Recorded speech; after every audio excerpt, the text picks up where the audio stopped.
Okay, so when you think of a beaver, what comes to mind? Probably a bucktooth pest, right? Some nuisance that floods farmland and chews down trees.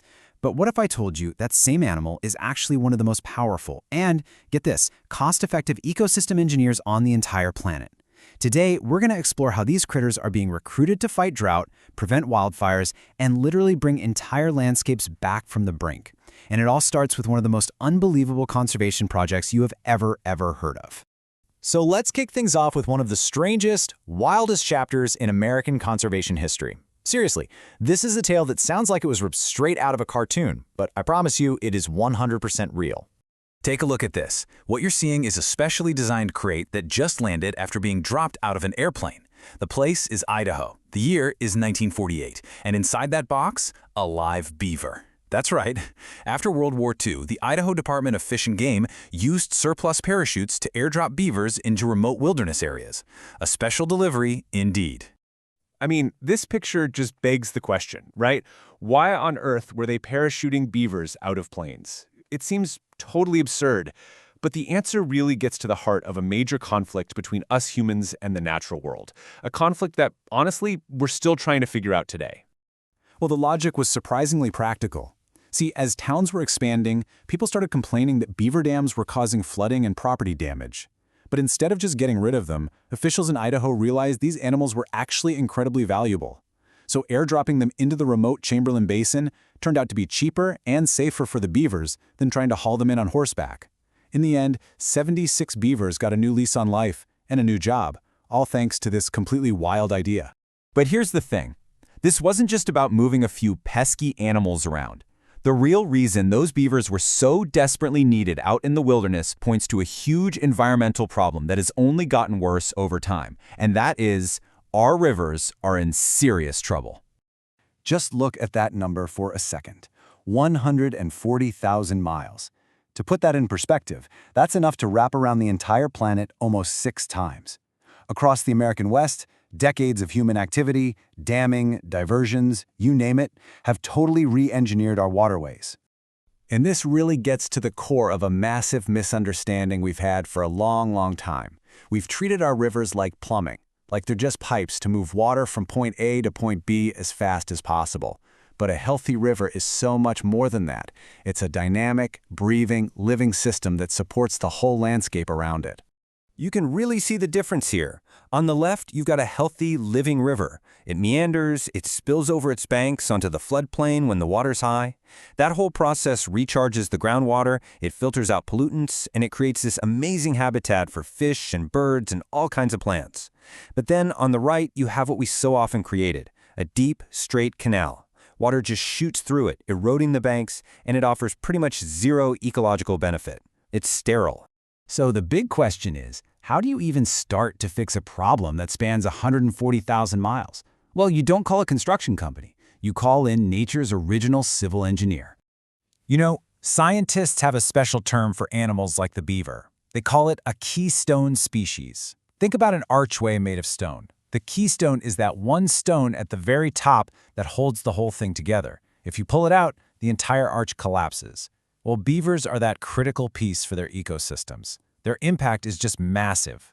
And the way they do it is just beautifully simple and incredibly effective. They build a dam, and that dam creates a pond, and that pond is the game changer. It slows the water down, lets it spread out, and allows it to soak deep into the ground. It raises the water table, creating these lush wetlands and meadows. They single-handedly turn one of those dead, straight canals back into a living, thriving system. Now, the changes these beavers make, they aren't just nice to look at. They have a massive, and I mean massive, economic value. The return on investment for just letting a beaver do its job is frankly almost unbelievable. Okay, let's talk money, because this is where it gets crazy. Look at these numbers from a study in Oregon. On one hand, you have beaver trapping. Over a 5-year period, that brought in less than $45,000. Fine. But now, compare that to the estimated value of the services those same beavers could provide if we just left them alone. We're talking $241 million a year for salmon runs and potentially billions, with a B, in improving water temperatures. It's not even a close comparison. It's a slam dunk. And you know their true value becomes crystal clear when disaster strikes.